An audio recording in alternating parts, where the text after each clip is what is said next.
Good morning. Something interesting happened this morning. I did a post of Marilyn Stafford for the weekend on YouTube, and I mistakenly then looked at my Twitter feed, and I've wondered for ages what it is about Twitter and all the others that pull you in and keep you looking and draw you back. And this morning was a perfect example, so it's the easiest way to explain it today is I went on Twitter, made the post, and saw Greater Manchester Police posted a video about a cyclist being killed by a drunk driver in Manchester. Now, a drunk driver mounted the curb, killed the cyclist, and his wife was at the scene, or his partner was at the scene at the time, or her partner was at the scene at the time, I'm not quite sure. And the actual post finished by saying how cyclists should wear helmets and high-vis because that's going to save them. And the whole of the stream underneath it was, as you can imagine, I mean, it's absolutely ridiculous. Not one comment about a drunk driver and drinking and driving, etc., which is on the rise. Liverpool and Manchester have one of the highest, I think Liverpool's got the highest killed and seriously injured in the whole of the UK, and the driving standards are terrible. Now, I could let myself get wound up by that, and a little while ago, to be honest with you, I did. I'm not an avid cyclist, but I cycle and I walk every day. I nearly get hit by a car every day on the pavement or crossing a road because no one's looking to see what they're doing. And yes, it winds me up. It winds me up terribly. But the point of the fact is, if I'm out walking the Jake like today and a car does that, I just let it go and ignore it, and that's life.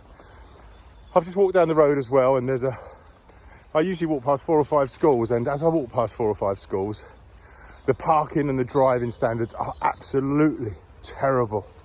From pavement parking, pavement driving, to parking and turning around in the road, to running kids across the road.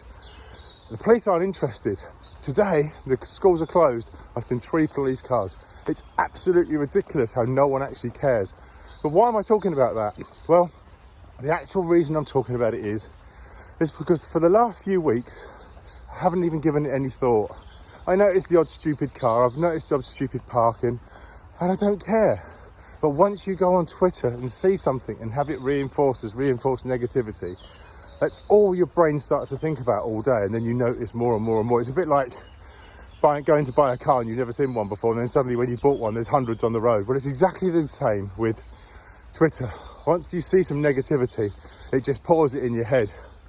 So the lesson learned from that is, when I make a post, don't look at anything else. I will put the post below so you can see what I'm talking about. And the whole idea of it is it winds you up, it triggers you, and it actually makes you want to go on there to do something about it, or do something about it in real life. It's just horrendous. And that's one of the main reasons why I'm now completely steering clear of social media. It's a lot easier just to have a really nice stroll out in the countryside, or this is in the middle of a city actually, it's just a little tiny strip of land in Liverpool, and it's just a lot easier to take the dog for a walk, have a stroll, de-stress, have a nice day, let thoughts come in and out of your mind, and concentrate on just walking and enjoying it, really. And it's at these places I have some of my thoughts about making more YouTube stuff, maybe doing a little bit more photography, about places I want to go, things I want to see, and just enjoying the day, really, away from everything. In the distance there's a little bit of a traffic noise, but mostly it's just the birds singing. Usually there's woodpeckers in the trees or the parakeets flying around. It's just beautiful. So not far from home, about 1.5 miles from home, this is down through here, and it's usually quite quiet at this time of day, most times of day really, because I think some people are actually scared to walk through here. But it's a lovely piece of walk through down to the prom and round into Sefton Park. But as I say, I haven't looked at Twitter or anything for ages, and I did this morning, and it's sort of not spoilt my day, but it actually made me realise why I shouldn't do it. And that's a really good thing actually, because now I've done it and got caught out by it, I shan't do it anymore.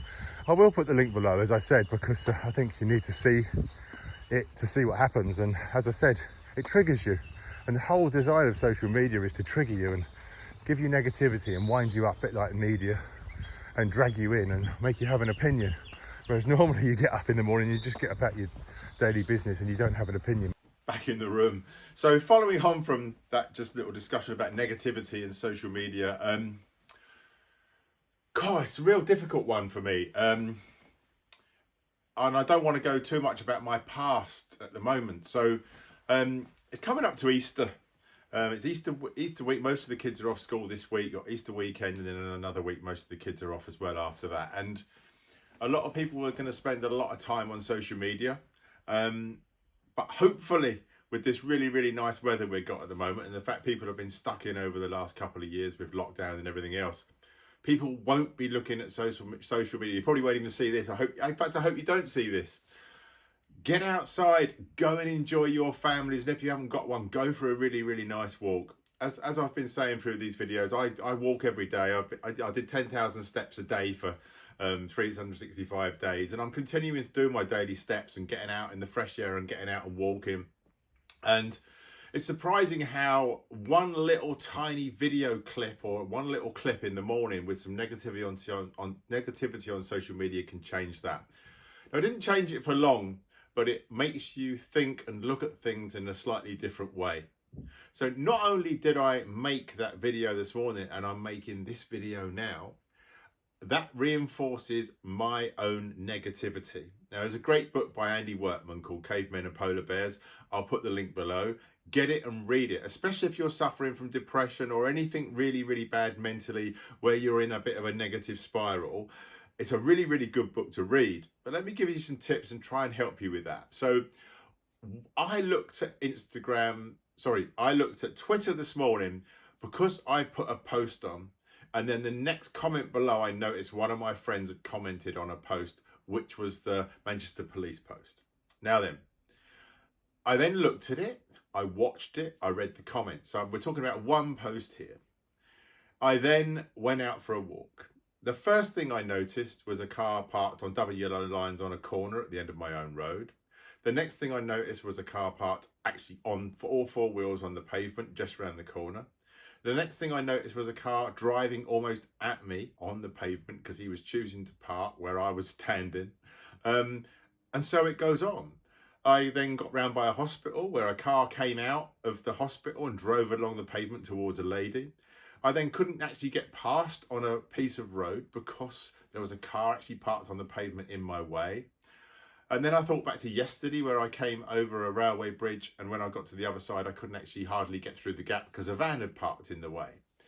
I then started thinking about all other negative things. And I have to, each time I see these things, I have to go, no, don't, no, leave it, don't, leave it, don't. Because once you send it on social media, what happens is you're then tempted to take a photograph of it and put it on social media to show how other people, show other people what you've seen and what you've witnessed. What that then does is creates more negativity and reinforces the negativity in my own head, which means I then get in this loop of doing this over and over and over again. So coming up to this week, coming up to Easter weekend, is somewhere I don't want to be, and I'm sure you guys don't want to be. And even making these videos about negativity, and as we're going on into other things about mental health, etc. in my videos, I'm aware that by making this, it's negative. And by making it negative, if you watch this and you dwell on the negativity, it's not where I want you to be either. Now, I've had lots of discussions with Lee Glasgow about this and Matt Walkley about this, and I am not a professional in this type of thing at all. But as we work through these videos, you're going to learn that I've met a lot of people in my life, and a lot of people, strangely enough, that I've known have committed suicide, both men and women. A lot of people have hurt and died in the people I've known. I've worked in areas where I've worked with completely mentally ill people. And drugs, I've done a drug course, but I've also taken drugs myself, which I'm going to work on to in the future and explain how that affects you mentally, both positively and negatively as well. But I will just say to you that the reason I'm doing this video is because that sparked me this morning on Twitter. Now, I also found that I came off TikTok for the same thing. What happened was I was enjoying some of the videos on TikTok. There's a lot of really, really good stuff out there, especially the music stuff and the dance stuff. I love all that, especially the comedy as well. But what happens is TikTok slowly feeds you stuff you don't want to see. Now, as much as I dislike Instagram, most of the time I see quite good stuff on there. I see great art, great photography. I see great art, I see great photography, I see good videos. lots of stuff like that. YouTube as well. Once you start watching, say, give you an example, if you start watching X Factor videos, it's going to feed you lots of music and lots of X Factor videos. If you start watching dance, it starts feeding you dance.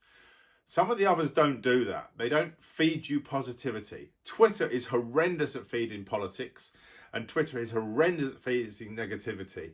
Now, whether that's because negativity creates more likes, which is what happens with media posts like Liverpool Echo and national newspapers. I've got all those turned off. I can't see them anymore. But once they just post clickbait. The clickbait then gets them loads of clicks, and that means they look at their adverts and advertising.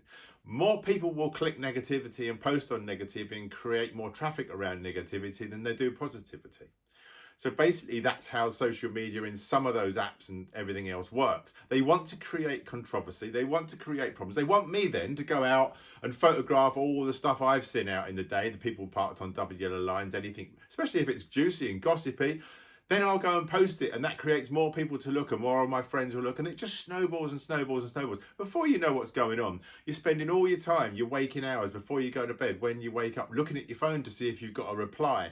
The whole of social media is a bit of a negative spiral. I've talked about coming off it, and I suppose I've talked about coming off it and why, especially since my stroke and the way my brain works. But the fact remains is so many people are caught up with it and they don't even realise they're doing it. I know some people, even at the moment, that are going through quite hard times.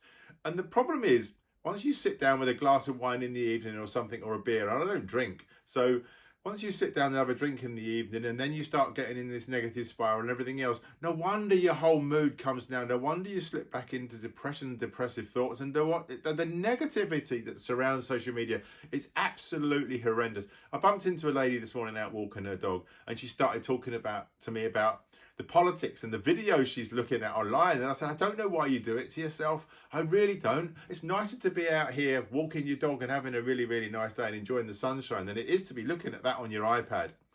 Find something else to do, or find something positive to do on your iPad. It's probably one of the reasons I started art, and probably one of the reasons I'm going to get back into my photography. And it's definitely the reason why I get out walking. So just as an uplifting thing, buy Cavemen and Polar Bears and have a good read. This weekend and over the next few weeks, if you do spend a lot of time on social media, get off it, go for a walk, go out, go to a coffee shop, have a coffee, have a nice cake. Doesn't matter whether you're trying to lose weight, enjoy a nice cake, have a bloody Easter egg over Easter. Enjoy yourself. In fact, if you've gone out for a really nice walk, then you deserve, you're going to burn the croissants 300 calories. If you go out and you walk 10,000 steps, well, there's your 400 calories. You deserve a croissant. But get outside, enjoy Easter. If you're on your own, just get outside, go and enjoy Easter, go for a walk, go and enjoy yourself. If you haven't got a camera, take your phone and take some photographs. Listen to some music, do something nice, do something positive and see how it makes you feel. I enjoy walking in the rain, believe it or not. I absolutely love being outside in the pouring rain. I don't really care what the weather is, windy, rainy, snowy, whatever, because it's not indoors and it's not on social media. Behind me here, this is all turned off as you can see, but behind me here, I used to spend 8 hours plus to 16 hours a day in here sometimes, editing and doing social media stuff. It's the most depressing place to sit in the whole world. That's it. That's all I'm going to talk about today. I've got so much more I want to talk about. By walking, I've found things that I want to talk about, not just photography, but things like this as well. And through the interviews, I'm going to do the interviews, then pick up on the interviews and take it further. Have a nice Easter weekend. Take care. See you all soon.